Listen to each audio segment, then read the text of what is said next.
Welcome, everyone, to the very first episode of From the Bronx to Building Wealth. If you've attended any of our workshops, saw our Wealth Building Day on social media, you've heard me mention this name time and time again, and that's Olga Baez. And today, we're not just promoting our event, we're also talking about our year-long initiative, how we met, and why we're so passionate about changing the narrative in our communities. So, Olga, thank you for being here. Thank you for the invite. Excited to be here today. Yes, absolutely. And before we get started and talking about everything we're building together, I just want people to know a little bit more about the woman behind it all. So can you tell us about yourself? Yeah. So, hi, everyone. My name is Olga Baez. I am an educator. I've been working in higher ed for all of my career. I am also a social entrepreneur, as we will discuss. I run a small nonprofit here in the Bronx. I am also a mom, and I'm someone who just loves being part of the community, thinking about the future and how we can support our community. And all of that shows in everything that you do and everything you touch. And can you tell us a little bit more about where you grew up and what keeps you motivated with everything that you have going on? Yeah, so I was born in the Dominican Republic, so I am a daughter of immigrants, and I grew up in the Bronx. So I'm very passionate about doing work in the Bronx because that's where I grew up, that's where my community is. And what keeps me motivated is just making sure that the people around me have the information that I have that can make them feel successful, right? So I'm very passionate about talking about personal finances. That is something that if you're my friend, you will know about personal finances Right away. right away. Yeah. And I will make sure that you are in line and however I can help. And that's just one of the things that motivates me to see the people around me and strangers that I meet, right? Be successful and get the support that they may need from me.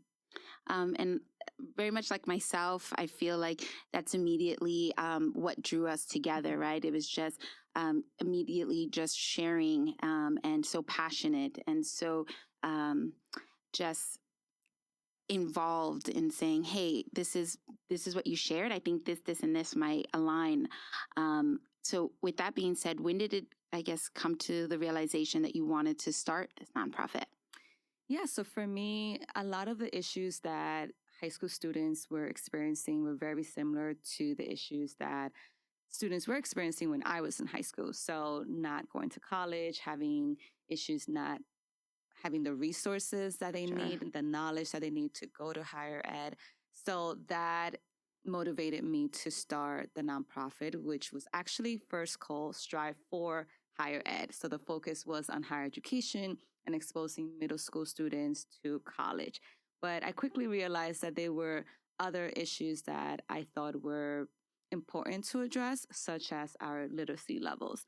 When I realized that students were really struggling in between kindergarten and third grade, and data shows that if you're not reading by fourth grade by grade level, you are more likely to drop out of high school. You are more likely to suffer other consequences of a lack of education, right? So we know that education provides economic mobility. So I felt that before I can expose students to college, I needed to make sure that they were prepared to go to college. So we decided to change the name to Strive Higher, just because it was more than just higher education. It was a combination of other resources and skills that students needed to get. I love that. And I had no idea that there was a before Strive Higher. Yes. So we launched, the first program happened in 2017. So we're very close to our 10-year mark. Wow. So it's been a long time coming. It's been different. Some pivoted, right? Sure. Especially around the pandemic. We did a lot of online, just like everyone else.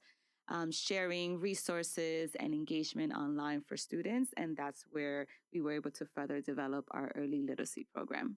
Amazing. And people, including myself, use Strive Higher or Kids Building Wealth kind of interchangeably. So what would you say is the difference between the both of them? Yeah, so Strive Higher is the main nonprofit, and Kids Building Wealth is an initiative of strive_higher. Okay. So for me, it was important to separate the two a little bit because Kids Building Wealth focuses more on financial literacy exclusively.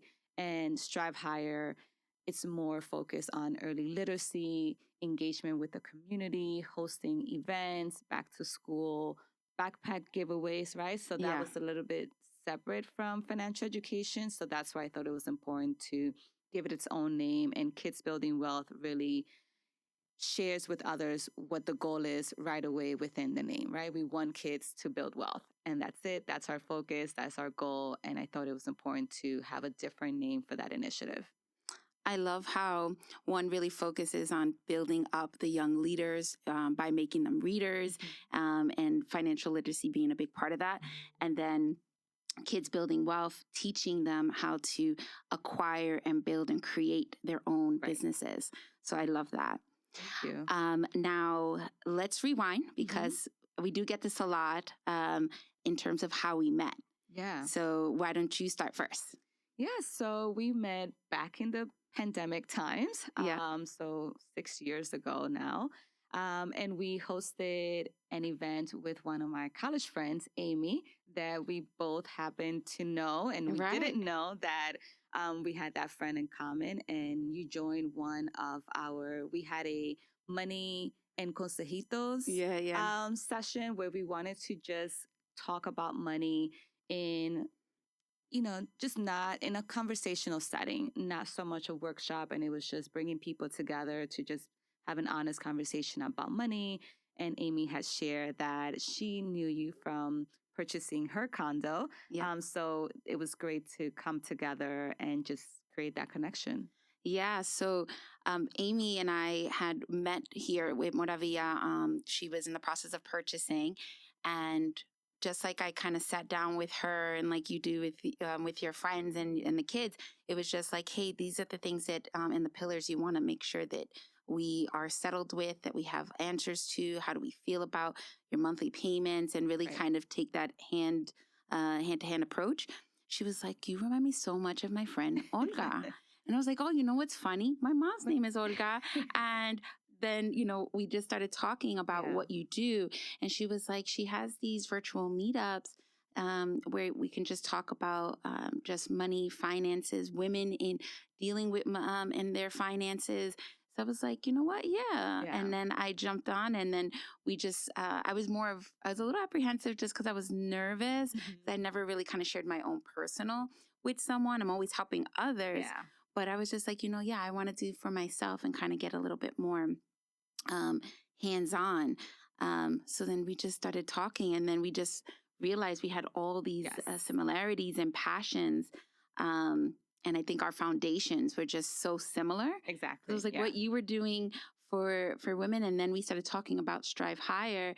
At the time, I was like, and you were doing for kids. I was like, this would make sense. Why are we not bridging it together? Yes. Yeah. So immediately, we started talking about hosting our first wealth building day, right? Like I think it was only like a matter of a couple of weeks, maybe a month or so. And I guess what was the takeaway from you with that first day? Because I know I had a lot of like epiphanies and just like, wow, this is definitely something. What did you think about our first wealth building day here at the office? I thought it was something that was definitely going to grow, right? Like we did it still a little bit.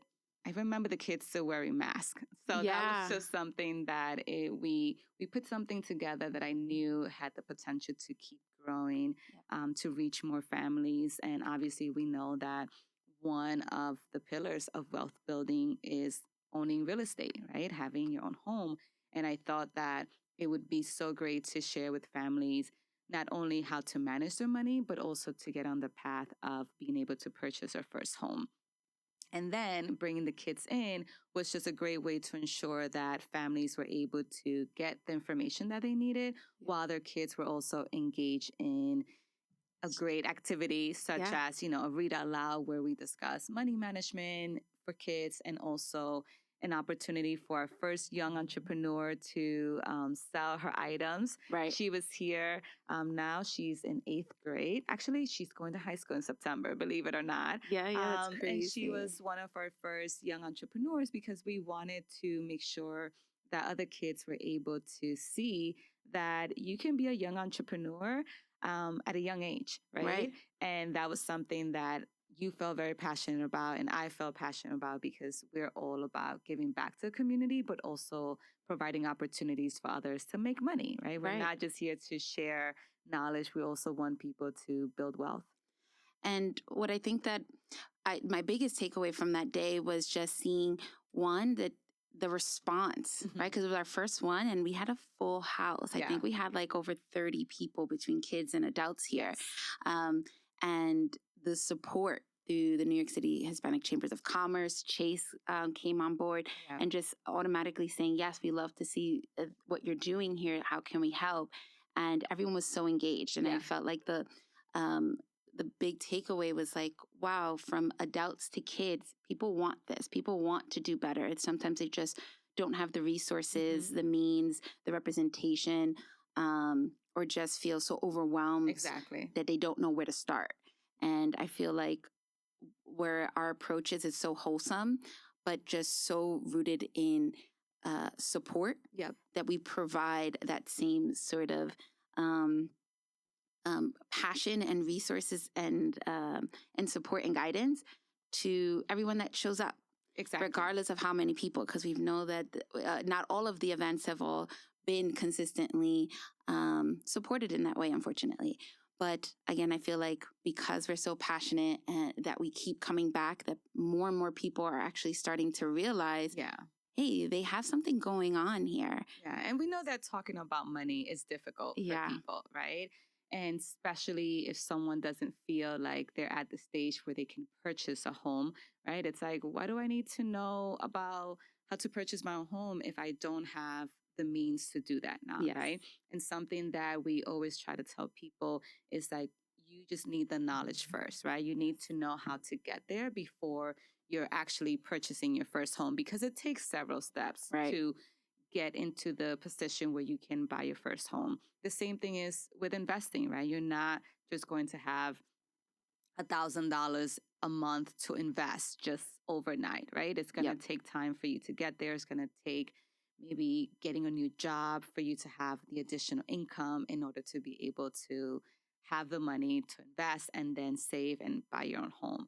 So I think that people are beginning to understand that what we are teaching are simple principles that are very impactful. So I think the more that we do our events and the more people continue to engage with our content, they realize like, it's not boring. We try to make it as simple as possible. And we see that in the returns of some of our community members. Yes, and I love to see that we've had a couple of repeat attendees, right? And people who are dedicated to just changing their mindset, being in a different space, a different network of people, having different resources based on where they are now available to them. So we have the very foundational principles that you can't build any further without those. And then we've kind of incorporated different aspects of it with different members of, whether it's sponsors or different community members, just different levels, which also now has included a bilingual setting. So we've actually grown exponentially since our first one. So let's talk a little bit more about that. That was a huge part of, I think, both of our organizations, where we felt like we were kind of really missing the marker with that group. And instead of just having it in English and then kind of just translating on the side if we needed to, we created a space where it was multiple workshops happening at the same time in English, Spanish, and for the kids. And for the kids, exactly. We thought that, especially in the Bronx, right, we have a large Latino communities, so Spanish speakers. So we thought it was important to also include them, right? And just like you said, we didn't want to just have one session when we're trying to be bilingual within the session, because we're talking about a lot of important things that take time to develop, to discuss, and switching from one language to the next can sometimes be challenging. Sure. So having a Spanish session provided our Spanish-speaking communities to be part of our goals and missions. So I'm super excited to continue providing our workshops in Spanish and in English, and also to include kids when we are having these events. Yes, and that was a big part of it as well. It was just making sure that we close the age gap, because a lot of times, like you were mentioning earlier, our kids or now adults, when they're entering from high school into college, they're being, swarmed with credit card or loans, and they're just not sure how to manage and navigate. But then, we expect them to be any different when they're actually adults making really adult decisions. Right. So and sometimes their parents don't know themselves, right? How to manage their money. So it's like, how can we expect kids to know when their parents could also use some of these resources, right? So we're hoping that when families come into our sessions, that they continue the discussions at home with their kids and continue that practice of money management and continue acquiring knowledge when it comes to learning about personal finances, because one workshop is not going to solve everything. It's not going to give you all the answers. It's just a first step to building your wealth. Absolutely. And that's why Moravilla was so passionate. And, I love you and everything that you stand for and the organizations that you're running. Why we wanted this year-long initiative to just kind of contribute back to everything that you are building, and that we're just so grateful and excited to be a part of. So grateful. We're equally as grateful. The work that you do is amazing in the community, and especially bridging that gap between businesses and community. I think you do that very well because it's seamless, right? You go from sharing content online that people can use for free to having resources online that they can access whenever they're ready, right? Because we know that everyone is not ready at the same time, right? Sure. And I think something that you do amazingly well is just having those resources available for people. So it's like, we're here for you when you're ready. And we're also going to give you a little push to make sure that you get the resources that you need. I love it. Yeah. And we're continuing on because we still have the rest of the year to go. So let's talk a little bit about what we have coming up, which is our Back to School, Back to Finances kind of fundraiser and kickoff. Yes. And all of the initiatives from this fundraiser are going to 𝗶85, which is a school that, has been a huge support system for you as well, has adopted your programming. Yes. Shout out to 𝗶85. Yes, a big shout out, as well as to moving Ali to Ozzy, who donated 50 book bags towards this initiative. Yeah. So a little bit more about the initiative. We wanted to not only be in community talking about personal finances, but we also wanted to be in community when it comes to the things that our community needs. So we've hosted toy drives. We have hosted other events where it's a giveaway for families. So this year we wanted to collaborate on a book bag giveaway just to support students going back to school and also getting back to finances, right? The summer is a time that everyone's like on vacation. Right. No one wants to be associated with anything too serious. Money's being spent. And now it's time to like get back into, the routines of being in school, going back to work. And we thought this was a great opportunity to do a quick workshop with families at 𝗶85, and then afterwards do the book bag giveaways during their back to school event. Yes. And for us, I think that it's just, there's no other choice other than giving back to our communities, right? Because, and we are very much in line with this, it's like when you help one person, you end up helping the next person by default. And then all together, we're able to help our community as a whole. And it's something that, again, it's just, why not? Right. And that's why sponsors are so important for the work that we do, right? We want people we can't do this work alone. So when we get sponsors to cover the cost of book bags or a session or food, it just helps us give more to the communities that we are a part of, right? And we do it together.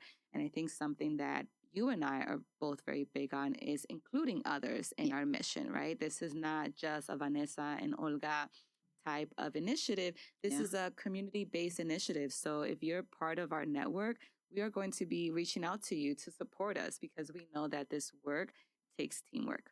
Absolutely. And we're so grateful that, all of those partners that we've that we've established in those relationships that we've created over the years, almost always just say yes, or when's the next one, or how can we help, or, I see that this is going on. And essentially, I mean, that's what we're looking for our community to continue to support us. So if people are looking to support Strive Higher, Kids Building Wealth, what can they do next, and where can they go? Yeah, so make sure to follow us on our social media, which will be shared on this podcast. But also just make sure that you share the work that we're doing with others. You never know when there is a funding opportunity, when there is an opportunity to volunteer, right? Yeah.